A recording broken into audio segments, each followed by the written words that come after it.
All right. Well, good afternoon and good evening, everyone. Welcome to today's Behind the Idea webinar to celebrate Native American innovation. The webinar today is sponsored by IBM. We have three amazing speakers for you today.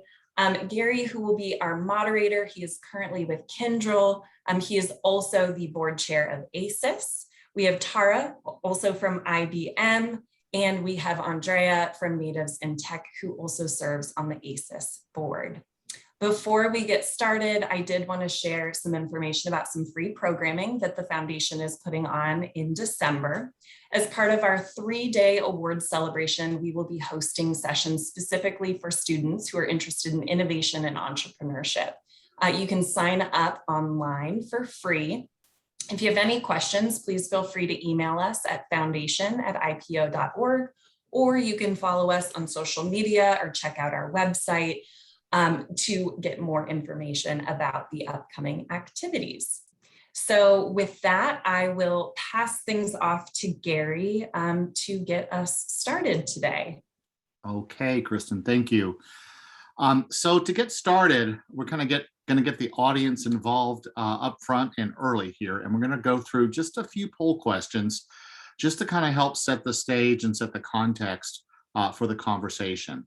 So the first question, overall, what is the representation of Native Americans as compared to the entire population of the United States? And you can see what your options are here: 0 to 2, 2 to 5, 5 to 10, or other. So I'm going to give you just a second to answer, and then we'll see where we are.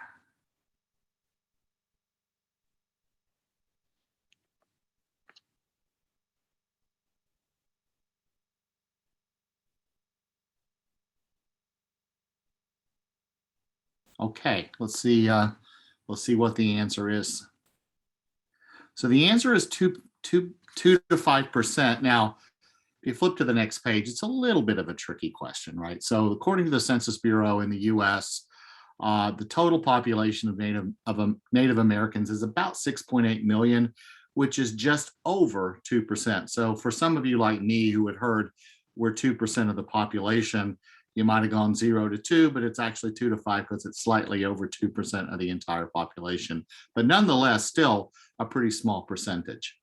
So let's go to the next one. So, traditionally, folks between the ages of 16 and 24 are the most likely to be enrolled in some school. Among American Indian and Alaska Natives in this age group, what percentage were enrolled in either high school or college in 2016 to 2018? So we give you just a couple of seconds to choose one of those answers.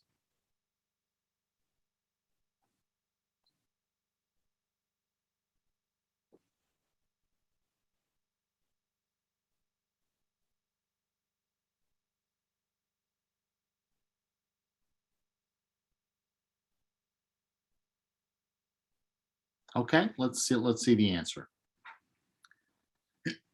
So the answer is 30 to 49% natives in that age group were either enrolled into college or a high school during that 2-year period.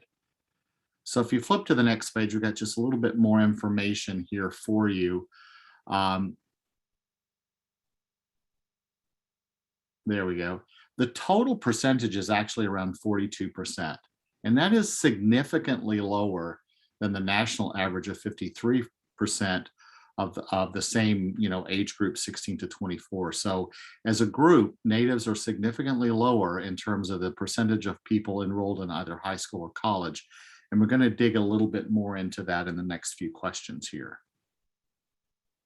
So the next poll question comes up. Over that same 2-year period, what percentage of American Indian and Alaska Natives actually graduated from high school?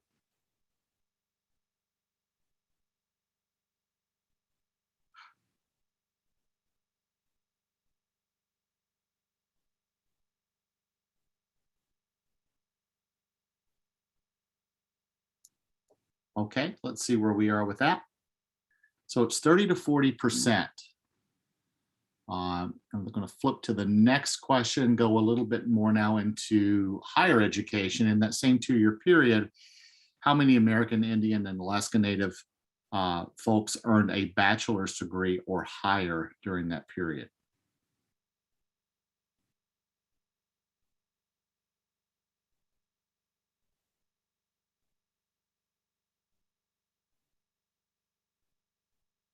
Okay, let's see the answer. 10 to 19%. We have a little bit more information that follows.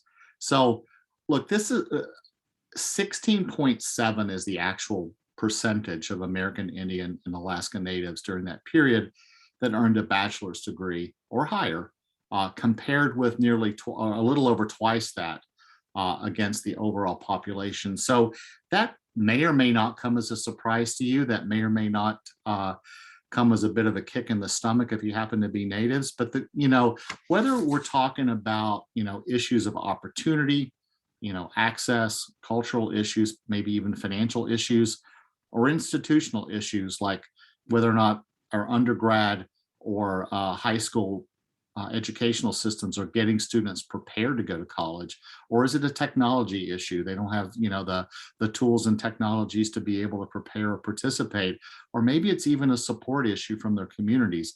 Whatever those issues are, you can see we're sitting at about half the population. Now, if you are native or if you're an ally, the good news is there are several different organizations across Indian country that are all positioned and aiming to improve that percentage and improve the representation of natives across all sorts of educational environments. And I'll just name a few. You can certainly just go Google them, but of course, ACES is one near and dear to mine and Andrea's, well, and Tara's too, hearts. American Indian Science and Engineering Society, the American Indian College Fund, American Indian Higher Education Council, AHEC, American Indian Graduate Center, NIEA, Native or National Indian Education Association, and SACNES, Society of Advancement for Chicanos and Native, I forget the last two, AS. But the point of it is there are a number of organizations that exist to help improve those percentages.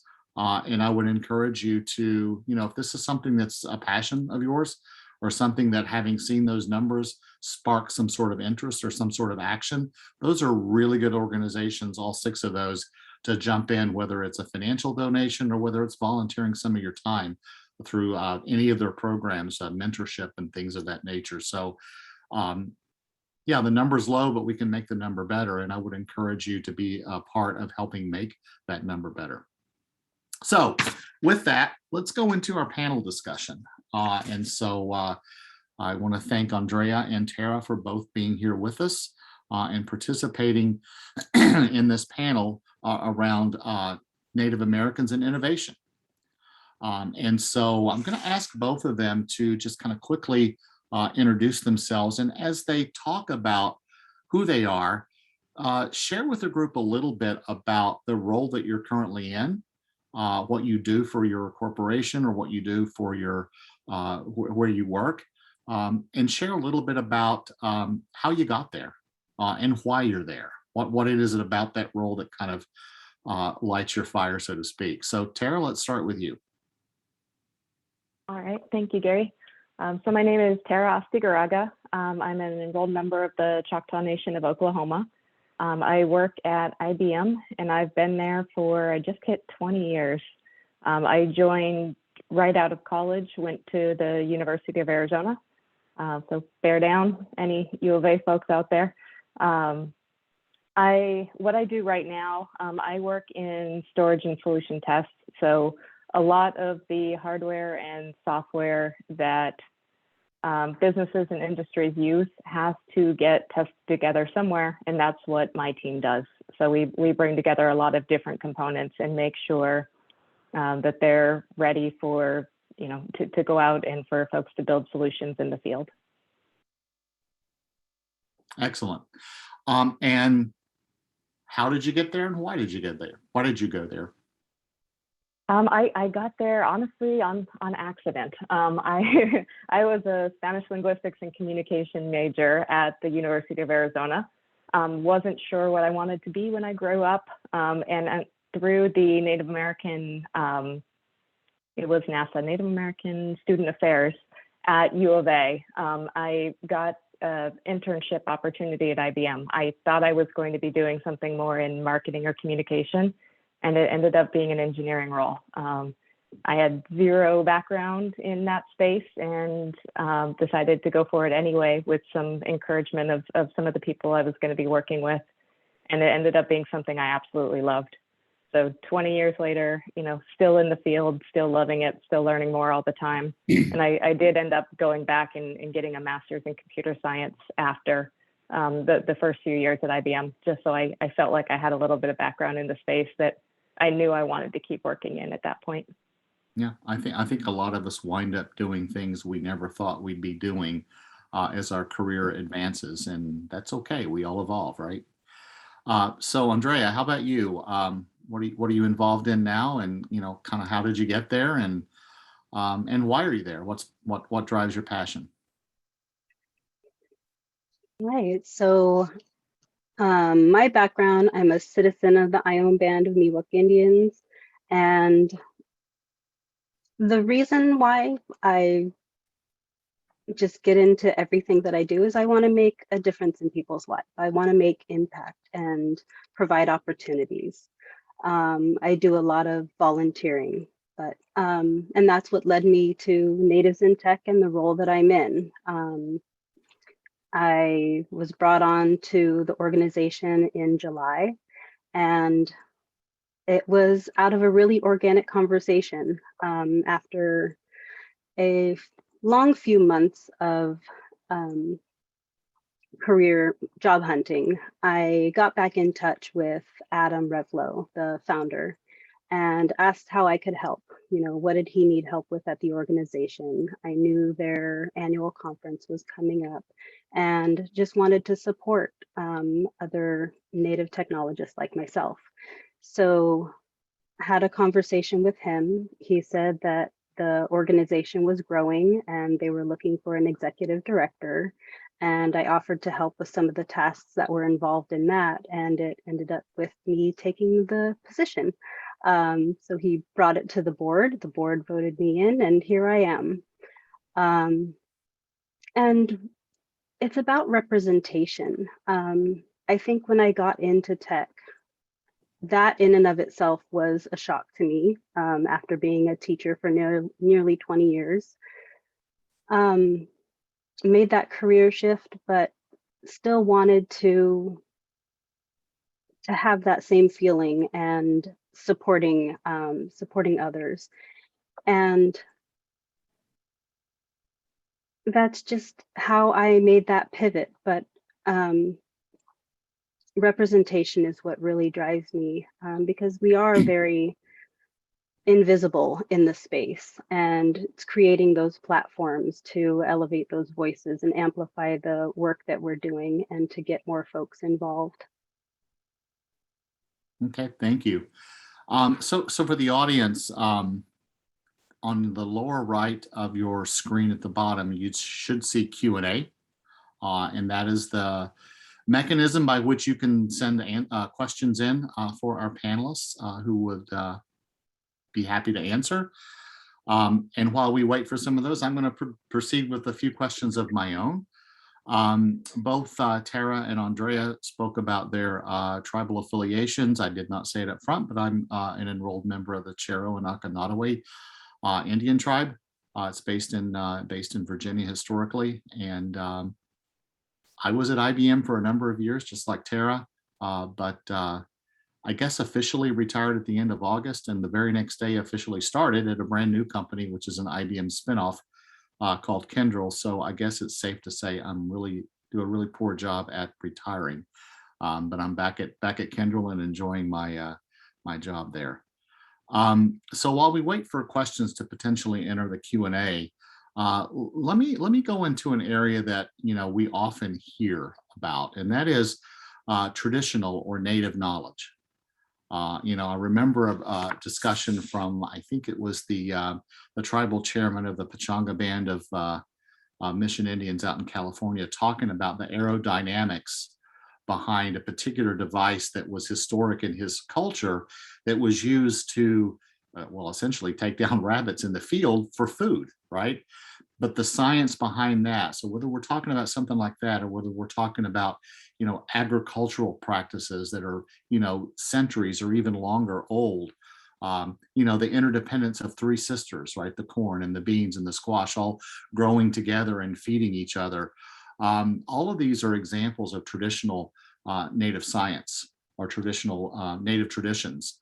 And I guess one of the questions that I would ask you guys is, what is it you think about being native and that experience that you may have heard about as you grew up and as you entered the workforce? What is it you think about that and that experience that leads to innovation in your own jobs, in your own career? So, Andrea, let's start with you.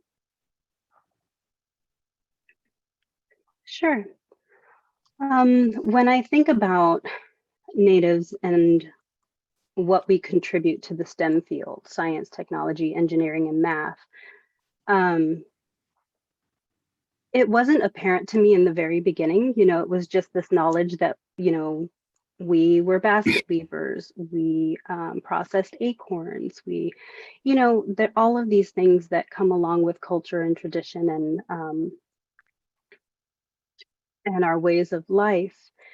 But when I really think of it in the context of STEM, sciences, we're environmental scientists, we are ethnobotanists, we are astrologists, we study the world around us and how we interact with it, how it cares for us, and how we care for it.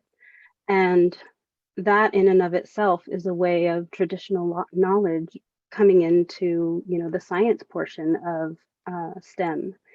And how we are engineers, how we build, how we construct, and how these structures are still around till this day with, some minimal repairs here and there. But I really think of all of that contribution and all of those perspectives that we have and we bring into this industry really highlights traditional knowledge and what our contributions are and always have been. And it's really important that we are seen as those innovators and those builders and those thought leaders, because this work has been around for thousands of years before all of this technology, came about. And I just think it's really important that that's recognized and that we're recognized as being those innovators. Excellent. Tara, what would you add to that? I think I would just say, I used to always say I was the first generation to go to college on either side of my family. And I always said, I never knew an engineer. I never knew a scientist. I never knew anyone that worked in that field. And then my parents corrected me and they said, no, you never knew anyone who used those titles. You did know people, with that knowledge, with those backgrounds. It's just the way that we talk about things is very different. We would never say, I'm a plant scientist. It's just, I'm a keeper of knowledge. I work in, I have knowledge in these areas. So it's that, mentality shift that I kind of had to take to realize that, yeah, even though I didn't think I knew, scientists or engineers or anybody in those fields growing up, when I take a step back and kind of look around, I really did. And it was part of, how I grew up and why I'm so curious and why I'm the way I am in a lot of ways. So I think that was kind of cool. And then, as I started working on patents and innovation, it was just like more of a structured approach to looking at things and coming up with innovation and ideas. And honestly, the creativity that you bring and the non-structured background, I think really helps in that space, because I think we have a different way of looking at things, and we bring a different lens to technology and to innovation. Okay, that's interesting. So I happen to know Tara, right, from our shared time at IBM, and Tara is an innovator. She is an inventor. She has submitted patents, and I guess I never really thought of it that way. But your point is that, you know, the sort of curiosity that comes from listening to other Native folks growing up about how things work and how things are interdependent kind of feeds into that innate curiosity that you bring to the job, that ultimately yields innovation through patents and other sorts of more formalized means. But it all starts with that kind of curiosity that comes from just listening to stories and looking at how things work. I think that's a great way to look at it. And then Andrea, too, from your point, you know, the history of Native people and their interdependence with the earth and with the sky and with, you know, and with the things that are natural around us. Also, you know, they bleed into how we interact with the world and ourselves, and I think that's another great example. So I want to switch gears just a little bit. You know, we talk about one of the words you hear in Native gatherings quite often is invisibility. And that is, and, you know, if you go back to some of the questions that we asked at the beginning of the session, and you see 2.09% of the population is Native, there's more than a decent number of people out there that think that by and large Natives either don't exist or even exist in smaller numbers than that. And so I think sometimes that sort of "we are here too" or "we're still here" kind of mentality, you know, pulses throughout our lives. And I guess one of the questions I would ask is, you know, as you think back over, you know, whether it was, you know, high school, or whether it was getting into college, or whether it was advancing into a career or advancing at a career, or maybe even resetting after a career, you know, what were some of the obstacles that you faced, and how did you overcome them to get where you are today? And, you know, Tara, we'll start with you. Okay. I think some of the ones that I faced was just feeling like I belonged and not being scared to ask questions. So I always, especially coming into a corporation as big as IBM, and coming in from a very side angle and different path than most of my colleagues, I think in the beginning, I had a giant sense of, you know, imposter syndrome. How did I accidentally get here, and when are they going to realize I don't belong? So having a good network of people and just great people around me really helped with that. Within Tucson, they had a Native American diversity network as well. And that was where I really felt like I was, you know, part of something at IBM and that I did belong. And so that was a great welcoming sense. And then just getting more and more comfortable, you know, in your role and realizing that, you know, you do belong, and trying to kind of quiet the inner voices saying that you don't. So it's not something that entirely goes away, at least for me, but it is something that I've gotten a lot better at dealing with. Excellent. I think one of the things too you see with some frequency in the Native community is people don't like to necessarily talk about themselves. And, you know, one of the things I've done with ACES is review the Professional of the Year packages, and there's a variety of folks involved, as you both know, but there's, you know, technical professionals, executive professionals, et cetera. And a lot of times you're reading about some amazing things, but the way in which people describe what they do is very humble. And I think sometimes that maybe lack of self-confidence bleeds in a little bit about what you're talking about, but I think it is something to stay focused on and you know, overcome, so to speak. So, Andrea, what would you add to that? I absolutely suffer from that humbleness and not being able to talk about myself. I'm just Andrea. I always have been, and you know, my resume or LinkedIn might say otherwise. But yeah, there are so many challenges and obstacles, and I can probably talk all day about them. But I think the ones that I will touch on, you know, going back to finish my degree, it came at a time when I was really struggling with how I wanted to reconnect with being Miwok. I grew up in the San Francisco Bay Area, which is about 2.5 hours away from um, my tribal land and, you know, elders, family, community, and didn't really feel like I belonged. So it was hard for me to identify as being Native American. So growing up, I always introduced myself and acknowledged my Spanish side, especially growing up with the maiden name Martinez. It was just easier. So when I was navigating, going back and trying to connect, I found the most wonderful resource on campus, and that was the Indigenous Women's Association or Alliance, sorry. And the professor of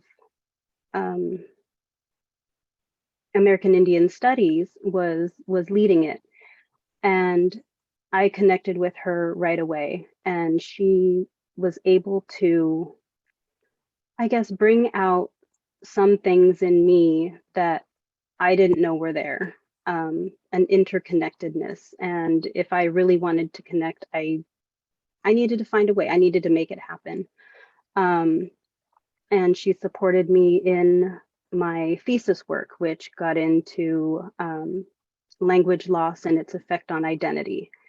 And it brought me back into my community, talking about language and not knowing the language and having an endangered language that kind of brought me back into getting involved, which led to me getting into a master's program for computer science. And I wanted to build on that. So the project that I was working on at the time was a language app. There were only 3 fluent native speakers of our language left, and we're critically endangered of losing our language. So preservation efforts were extremely difficult. So getting into tech and working on this project and trying to find collaborators or funders, I was told a slew of things. Once when I was applying to positions, asking about their population of natives working at the organization or company, I was told that their recruiting budget wasn't going to be spent because we were such a small percentage of the community that it just wasn't worth their efforts. That was hard to hear. How do you respond to that in the moment, especially when you yourself are trying to find that identity? And a couple years later, maybe not even that, I was introduced to the organization that I was working at as being Miwok, and the person I was being introduced to, their daughter was learning about the Miwok and the coastal Miwok up in Marin County, and they had visited the replica village in the area, and the docent there told them that the Miwok were extinct. And I was told that you're like Jurassic Park, they brought you back. And it's just all of this misconception of, and this systematic, I guess, barrier where you don't belong. You're made to feel that you don't belong. And how do you find a space in this industry where you can feel comfortable and be authentic and bring your entire self, no matter how you identify? But being Native American, it's just even harder because you're fighting invisibility, you're fighting, you know, constructs that are not there to support you. And I was just able to find a phenomenal resource community in ACES. My first ACES conference was in Denver, Colorado, and it was just like being home. I've never felt that way at an event, especially such a large event with, you know, thousands of folks there. And it was like, I fit in. In another organization, I asked about an affinity group for Native American women in computing. I'm told there wasn't one, but they were looking for somebody to start it. So being that person who always says things and ends up volunteering myself and my time, I ended up starting a community for Native American women in computing, just because I wanted to find that support in somebody else. But if nobody else was there to build it, I didn't want somebody to have the same question and not have somewhere to turn. So that was another challenge, and that's how I overcame it. Ended up starting a community. So those are just a couple of the challenges that I will, you know, share with you all. I'm happy to answer any questions or expand on anything else, but you know, I'm here and at an organization where I'm thriving and happy and just hoping to cultivate that with others. Thank you both. So we do have a question in the chat. So I'm going to read it, and then I'm going to make a couple comments to give you guys a chance to think, and then we'll go from there. So the question is, what are some of the unique qualities that Native people bring to corporate America, and how do we get corporate America to recognize and value these qualities as a unique benefit to the corporation? And you know, if you work in the corporate world, you know, you're going to hear about D&I teams or DEI teams, basically components of usually a human resources organization that is there to sort of embrace diversity and diversity of thought as actually a corporate strategy, as a corporate approach. And, you know, a lot of times the reasons behind it kind of fall into two broad categories, right? One of those categories is you want to represent the clients to whom you sell. So while we may only have 2%, 2% is not 0%. And so if you think about, you know, if you're in an IT business and you're trying to sell IT solutions, and you want to sell IT solutions to, I don't know, maybe Indian tribes that run casinos and need, you know, data analytics and need all sorts of advanced technologies. Well, it'd be nice to be able to send people into that environment that look like them, that talk like them, that understand the community and understand the culture. So representation is one angle here, right? But I also think the other angle is what we were touching on a moment ago with respect to the uniquenesses of Native traditions and traditional science or traditional approaches being brought into solving current modern day problems. One of the best examples of that from our history books in the US is the use of the Navajo language in a unique sort of way that generated an unbreakable code in World War II and is widely credited as having helped solve or help the US and its allies win World War II. At ACES this year, we had a chance to meet one of the last 4 Navajo code talkers, a gentleman called Peter McDonald, who's from the Navajo community. And so that was just kind of on the top of my mind as I read that question.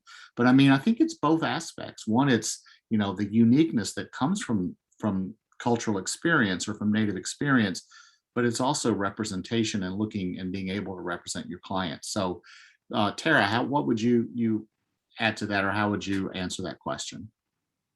I think you answered it great. I think the only thing I would add is collaboration. You know, every tribe is different, every group is different, but kind of globally speaking, we are people who work well with other people. We're willing to work in groups. We enjoy working in groups, and we enjoy working together for the greater mission. So I think that is something where it fits nicely into corporate, but it also, as you were kind of alluding to earlier, can also be a barrier to things like advancements when you are coming more as like the collective group rather than the individual. So I think it's a positive in the work environment. And it can also be a negative for advancement. That's true. That's true. Andrea? I was going to touch on the community aspects as well, collaboration in that sense. But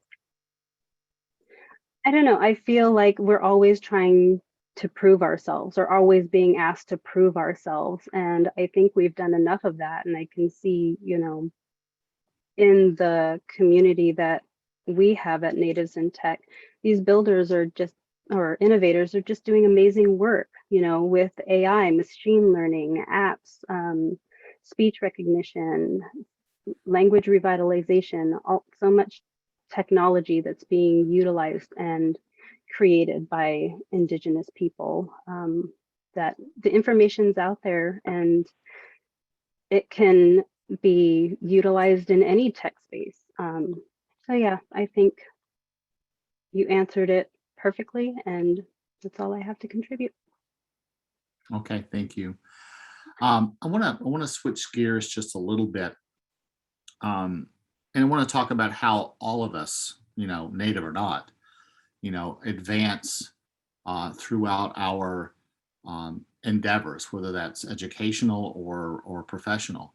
And I think that in general, it is a true statement that none of us get to where we are by ourselves, right? There's someone who helped us get to this position, whether that be a teacher, a parent, a family member, a friend, or a mentor, once you're in the more professional environment. And that's just one kind of example of resources that any of us, Native or not, can kind of tap into. Both of you have kind of touched on this as you talked particularly about some of the obstacles and overcoming them. But as you think about how you've either made pivotal decisions in your education or career advancement or career changes, as the case may be, or how you've advanced to the places where you are, talk a little bit about the resources, whether those are, whether that's networking or mentorship, or whether that's, job boards or whatever else. Talk about how you leverage those things and those tools to kind of get to where you are. And what advice would you have for those listening that are kind of struggling with some of those same things? And so, Andrea, we'll start with you. And again, folks, don't forget, you can put questions into the Q&A box here. So, Andrea? So I had a very steep learning curve when I got into tech. I was a tremendous introvert, and starting conversations was not in my wheelhouse. I didn't go to large events. I didn't feel comfortable in them. Just, navigating social ambiguity and awkwardness. But I think I had a phenomenal mentor when I started work at as a program manager, first as a community engagement intern, and then promoted to program manager. But this person put me in really out of my comfort zone situations. I think the first time I was given a speaking engagement, she called me up on stage at the end of an event with hundreds and hundreds of people in a ballroom and asked me why I started Native American Women in Computing. And as soon as I got up on stage, I blacked out. I don't know what I said. I said some things. I came off the podium and went to my partner and just said, "What did I say? Was it okay? Did I do all right?" And I don't remember anything. But that was one of them, one of my experiences.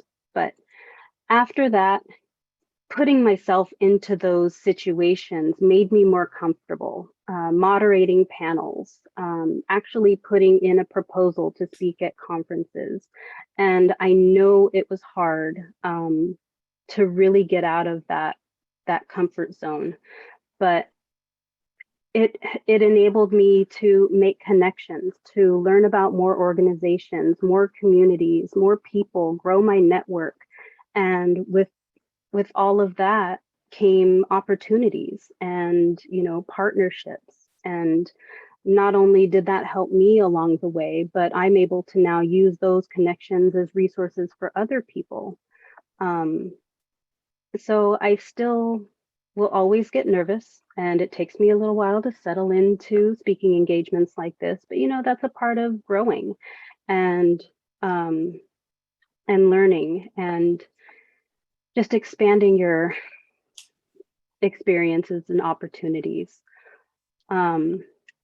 I think in addition to that, volunteering is a very key component. So not only are you out there networking and meeting people, but you're also contributing to this greater cause that will have, hopefully impact on not only you and maybe your resume or experience, but with others. And those are connections that can be lasting and turn into friendships. So yeah, I mean, it's a lot of learning. It's a lot of uncomfortable, maybe navigating spaces that you're not used to, but it never hurts to open yourself up and see where it goes. Excellent. So Tara, what about you? Resources kind of helped you understand what STEM was and the possibilities. You spoke about that a little bit earlier, but just maybe talk a little bit about mentorship and the importance of that in particular, because that question has entered the chat here, right? It's related to what we're talking about, but the specific question is, what about the importance of having a professional mentor or coach? And, honestly, whether or not you think it's important that person also be native. Yeah. So, Yeah, so Tara, I've had some, sure. So I've had some amazing mentors throughout my career, and it's been a combination of native and non-native. So I think for getting your bearings, understanding, professional waters to navigate at a new place and just being able to ask anything. For me, some of my best mentors in that space have been native people. So I know when I joined IBM, Michelle Morningstar at the time was one of the people that made me feel amazingly welcome, and also introduced me to ACES. And through ACES is where I had my first speaking engagement and won my first award and realized that I can do this, and kind of ACES helped me to spread my wings and realize that I could be comfortable doing these things. So although it's an organization rather than a person, I also kind of consider them like a mentor. And now as I give back, I remember the way it felt when I was just beginning, and I try to make sure that as I mentor and as I give back to different organizations, that you help to break down those barriers for others. And for, technical side, I think you need to have multiple mentors, and you can never stop learning. So, if you think you're done learning, that's the point when your career will get stale really quickly, especially in the STEM field. So you should always be pushing yourself and having mentors. As Andrea was saying, having mentors that'll push you outside your comfort zone. Some of my best mentors weren't people that told me everything I wanted to hear. They pushed me to do things that I did not want to do and that I was uncomfortable doing. And that's, when you make the biggest strides. Yeah, I think you both actually made that point about having a mentor that pushed you in a direction you didn't necessarily want to go, or pushed you out of your comfort zone, or, like a mother bird shoved you out of the nest, right? So I think that's important. And you got a second vote here from Michelle Morningstar, being an awesome mentor from someone in the group. So that's great. That's great. So part of what we're talking about here is innovation, right? And taking something to the next level, or inventing something, or creating something. And we've talked a little bit about various kind of touch points with, native backgrounds and native cultures and native thinking, and as it relates to innovation. But as you think about your current jobs, in your current engagement, what is it that you do that you think is particularly innovative or is helping kind of change the course and direction. Now that could be invention, or it could even be sort of changing a particular position or point of view or a thought. Either of those are forms of innovation. So Tara, we'll start with you because you're on the screen. What do you do and how do you engage with the overall innovation ecosystem? Yeah, so patenting is something that I really enjoy. It's not something I did until about 5 years into my career. One of my mentors pushed me to file my first patent disclosure. And since then, it kind of changed my mindset on, how you think about innovation and patents. And so I've kind of trained myself to hear trigger words or, certain sentences of, why is this so hard? It's 2021 and we still have to, or things that you think should work certain ways and work different ways. So I think it's that, trusting your instincts, and when you think something should be different or when you think it could be easier, pushing a little harder in those spaces to either come up with an innovative solution or a new way of doing things. That's typically what drives innovation for me.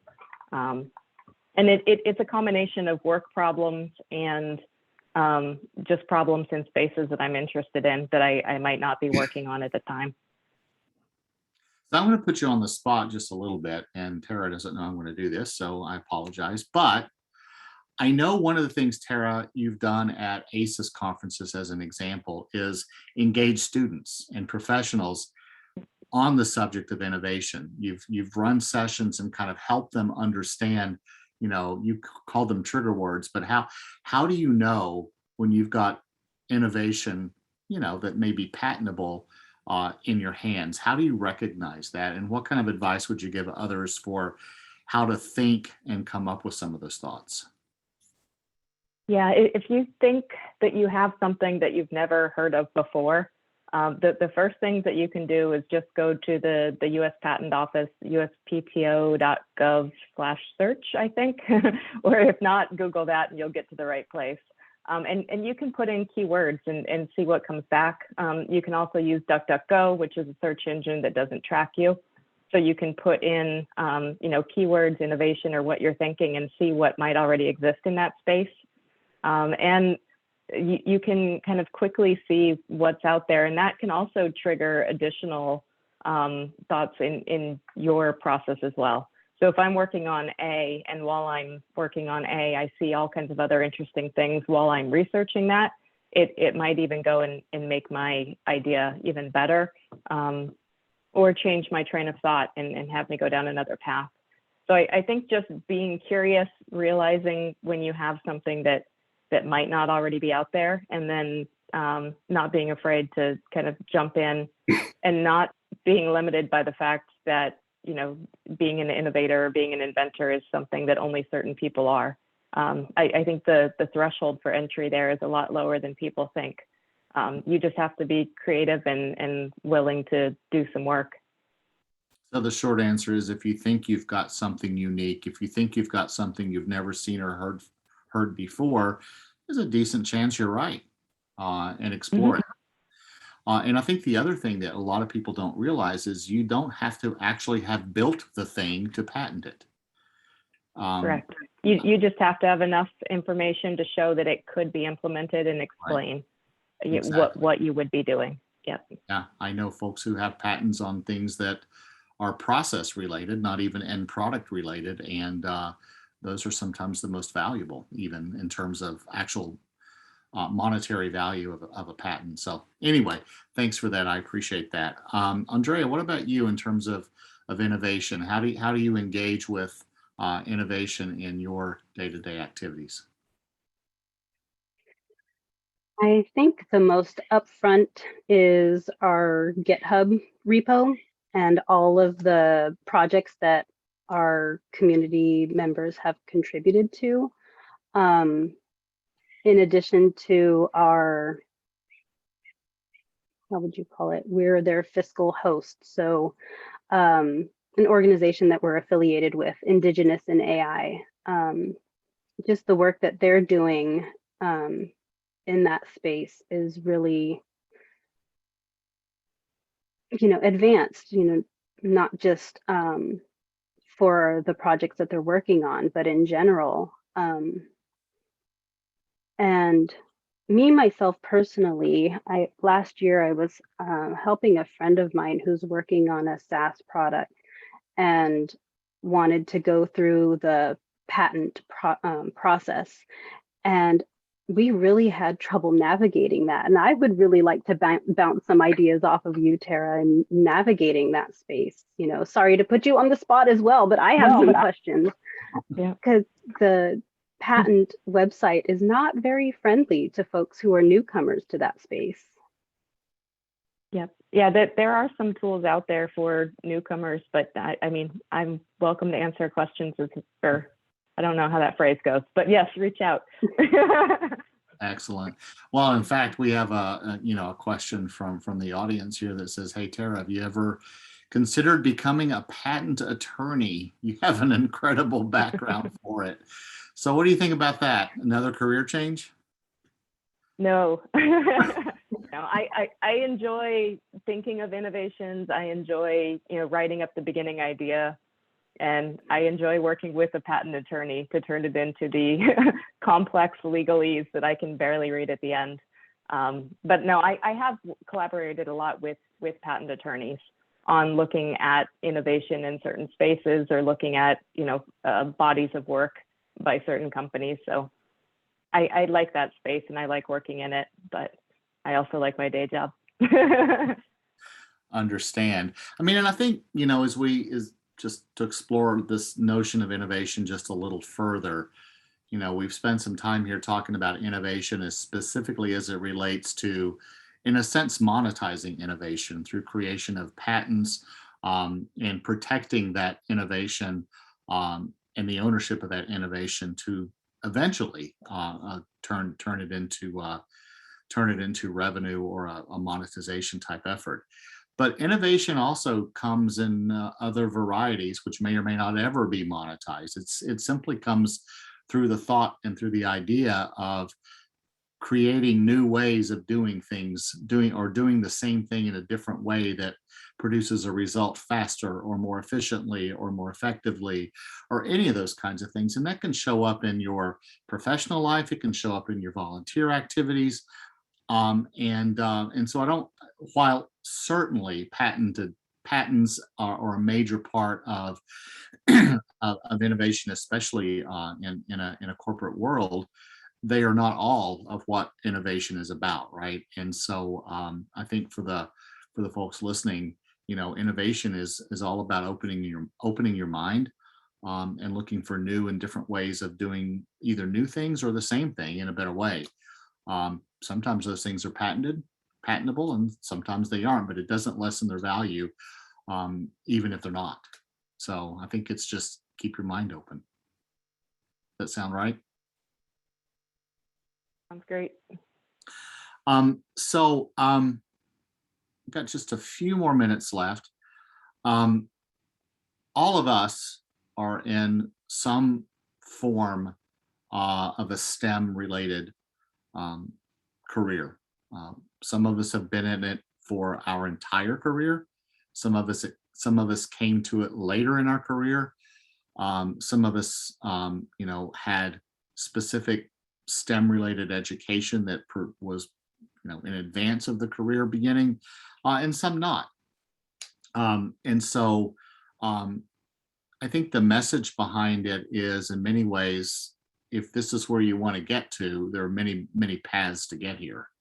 And both of you shared a little bit about, your individual paths, from teacher to, to STEM professional to working in a nonprofit at the same time, and all sorts of different paths. But I guess what I would do in the closing minutes here is just kind of ask you both, are there any other thoughts that you might have, or might add to this question of, hey, maybe STEM is where I want to go, but I don't have an engineering degree, or, I don't have a programming degree. What kind of thoughts would you have for somebody that's kind of thinking that way? Tara, you want to start? I would, sure. I would say go for it. I absolutely love STEM. STEM needs people. STEM needs Native people. STEM needs, representation, and it's a great place to work. Not only can you, work on innovative things in the corporate realm, but your skills are also very, very valuable to Native communities and to your communities. So it's a perfect way to give back. And it also enables you to open paths for other people. So I think it's a great place to work. There's lots of programs out there that are trying to get Native folks into STEM. Lots of them through ACES. Lots of corporations are partnering with ACES and with other organizations to try to get Natives into their corporations and get better representation. So it's a great time to move into the STEM area. Everyone's trying to get good talent, and you don't have to have a 4-year degree to get into the door. So IBM has something called the New Collar Program, where it's specifically looking for candidates with a 2-year or other background. It can be things like, certifications, online coursework, free coursework, badges. There's programs out there to get education as well and background in this. So while a college degree is helpful for traditional paths getting into STEM, it's not the only way to get into STEM. And I would say if you're interested, please explore and please go down that path. Excellent. Andrea, what would you add to that? I would just echo that. And be creative. You can be a self-taught programmer. What interests you? There are just so many facets of tech that you can find an area of interest, and just get into it.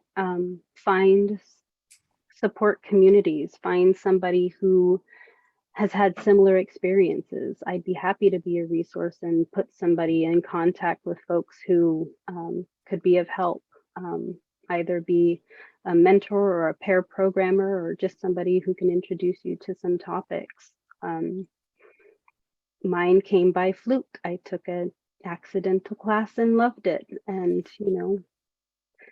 that's just the way it goes.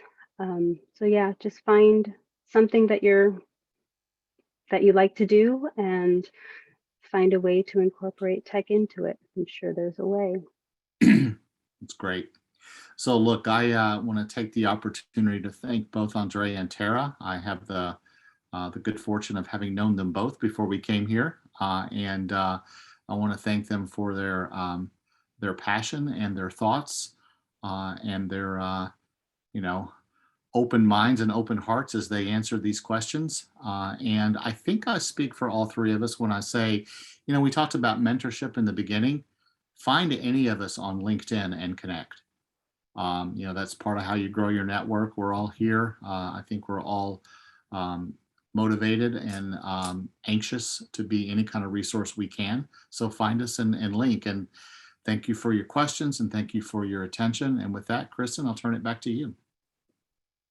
I cannot say it better. Thank you all so much, the three of you, for your time this evening or this afternoon, wherever you're watching us. And I hope that we work together in the future. I will just do one last little plug. We did talk to Tara in our podcast, Stroke of Genius, in our final episode of the recent season. So if you wanted to check that out, she talks a little bit about AI, some of the challenges around AI, and some of her work more specifically. So that's Stroke of Genius, and that's available on any major podcast platform if you want to look into that. And there are some other episodes that would be worth a listen that talk about various innovation and different IP topics. So with that, I hope everyone has a great rest of your afternoon and evening. And thank you so much again